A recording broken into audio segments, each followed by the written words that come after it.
Okay, out onto the deck.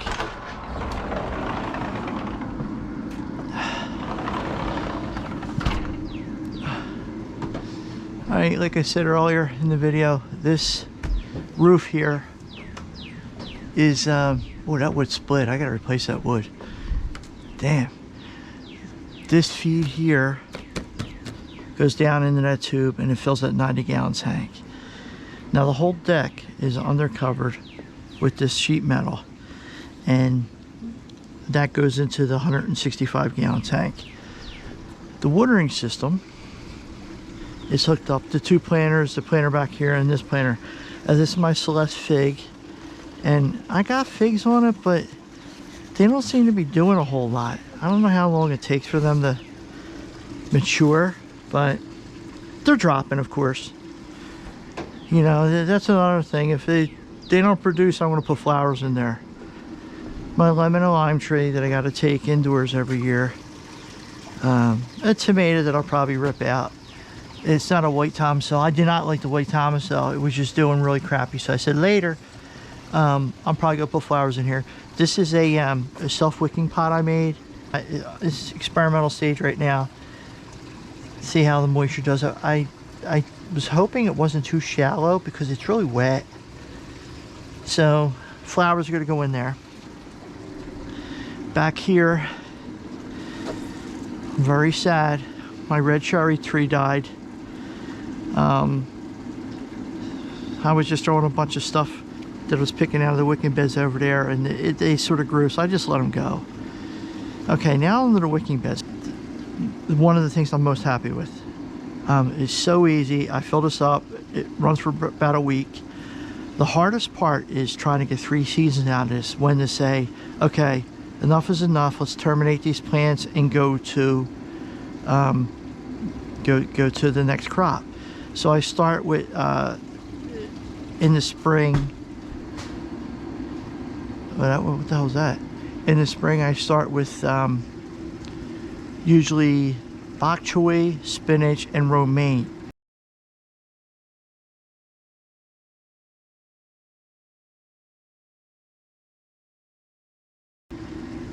And early spring. And then my summer crops are usually peppers, tomatoes, and eggplant.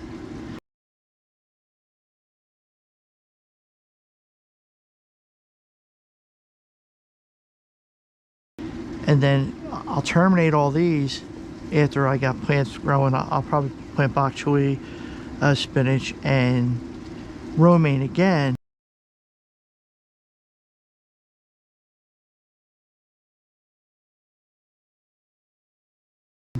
In succession, maybe like do 6 one week, 6 another week, six romaine, and 6, romaine 2 weeks later. And then I'll terminate these when they're 3 to 4 weeks old and put them in. I'll amend the soil with some, depending what time of year, blood meal, bone meal, and maybe some osmic coat or whatever. It just depends on what I'm growing. So I got jalapenos, and then on this side I have, this is actually, it's not too bad. This is my California Wonder. I got black beauties in the back. And I don't know what tomato plant that is. Let me see if I have the label for that. Yeah, that's a boxcar lily. Actually, it got so leggy because I didn't terminate the other plants. It got leggy to grow over them, and it bent over. So I tried moving it, and it snapped. So I just ripped it out and I just shoved the top in some water, and it rooted. These are my Hungarian wax. I already had a couple harvests off of these and been making pickles out of them. This is a lipstick pepper. My daughter loves the lipstick peppers. It's producing, but not much. And the 3 I have in front of here are Jimmy Nardellos. The kids love the Jimmy Nardellos. I get a great recipe for them. And then in the back here is, I believe this is a Rosita. I got some Rositas coming up, which is doing nice. And I did have a tomato here in the Abe Lincoln, and I took it out. It just was, it was disease ridden, and it just wasn't worth it. Dill, I'll be harvesting these dill heads for some seed. These are doing great. And my neighbor likes to garden too. Look what she got going on. Okay, like I said, these work great. I got a little watering hose up here. I'll just pinch the hose, relieve the pressure first. So I pinch the hose and pop this off. And that's how I fill it up. And then I got my overflows down there. So I filled these up the week we went on vacation. I think the Friday before we left, Friday or Saturday, and I came back and they were fine. Even with the full growth, they did really well. So these actually pass the wicking bed standards. Yeah, so I'm really happy with them. This is all soilless mix. There is no compost in here. I'll post something about the wicking bed so you guys can check that out. But no vegetation stays in here. I take it all out, even leaves, clean up best I can, and I try to keep it as just potting mix, vermiculite, perlite, sphagnum peat moss, and you know, some other goodies. And I just pop that back on. There's very low pressure on this because I have all my hoses on a pressure regulator because I blow so many hoses. All right, there, get up there, stay there. All right, the view from the deck. Morning glories, look at them things. They're so pretty. Trumpet flowers. Shame they're so invasive. The kiwis are actually, I gotta figure out how to cut them back. They go all the way over to the neighbors, all the way over to the end of that shrub. They're just crazy. Silver maples and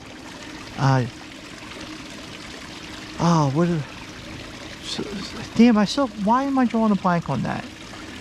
The silver maples and pokeweed.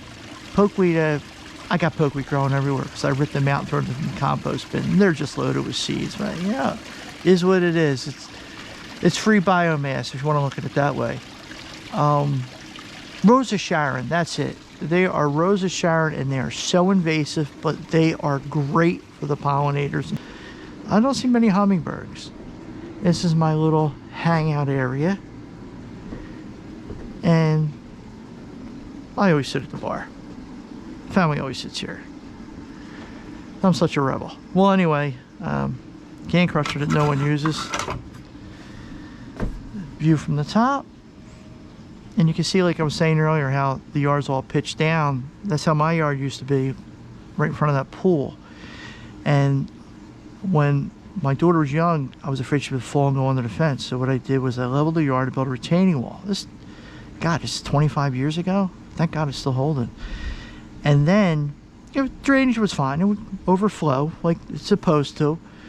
But then what I did was I built these Hugelkultur beds 5 or 6 years ago. And it was never really an issue until that last flood we had.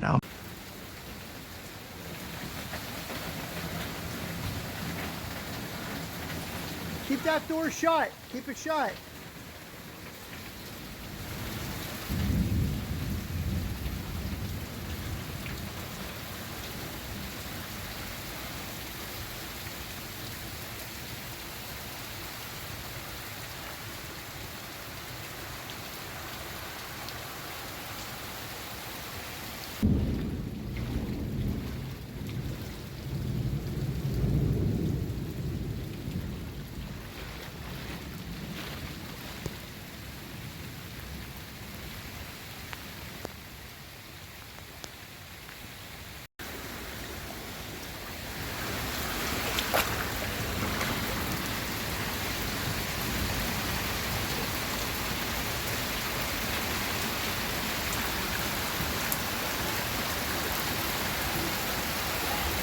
My God, the next day I was out here, dug it all out, over there I had to cut through like a 12-inch log. What a nightmare that was. Put the 4-inch pipe in.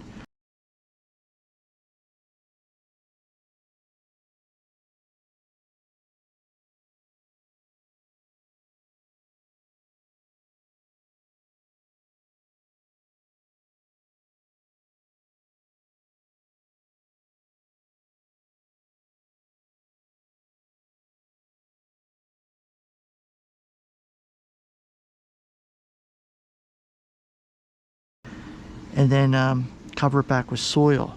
And then I did that side over there. I was thinking about trying to come up with a box drain, but I don't know.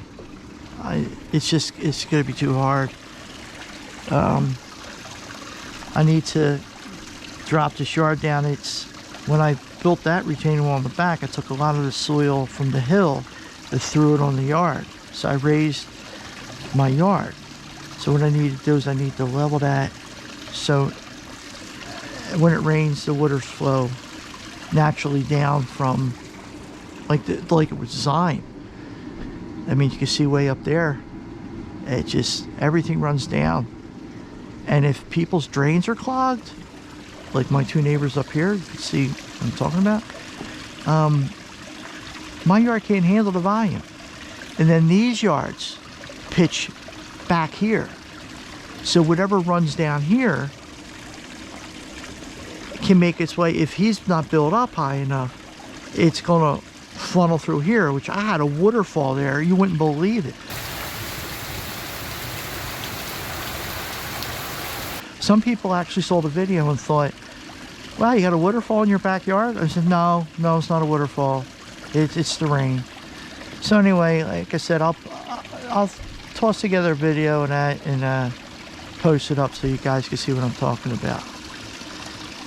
I think that about covers everything.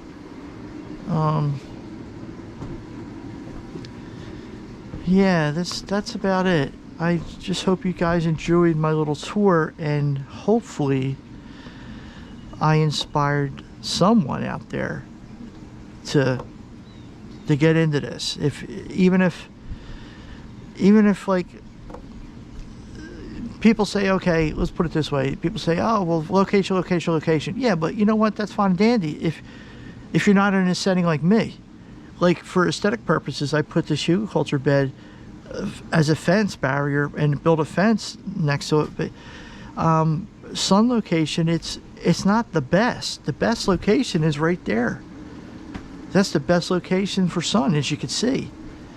So what you need to do is you need to find that balance of what you can plant, what grows good in the area. You might try to grow something for 3 or 4 years and it's not going to work. Well, plant something else. And I do plant a lot of food, and I do a lot of preserving. We love our fresh tomatoes. We love our fresh eggplants. My daughter loves the fresh cucumbers. I love peppers. We do all kinds of dishes. We love the bok choy. We do spinach and all the greens. We love our lettuces. But you need to have flowers in there too. I love when I see someone do a garden with flowers. You know, when it's intertwined. And again, you're not going to have the best produce from. There's a red. I'll smoke that red.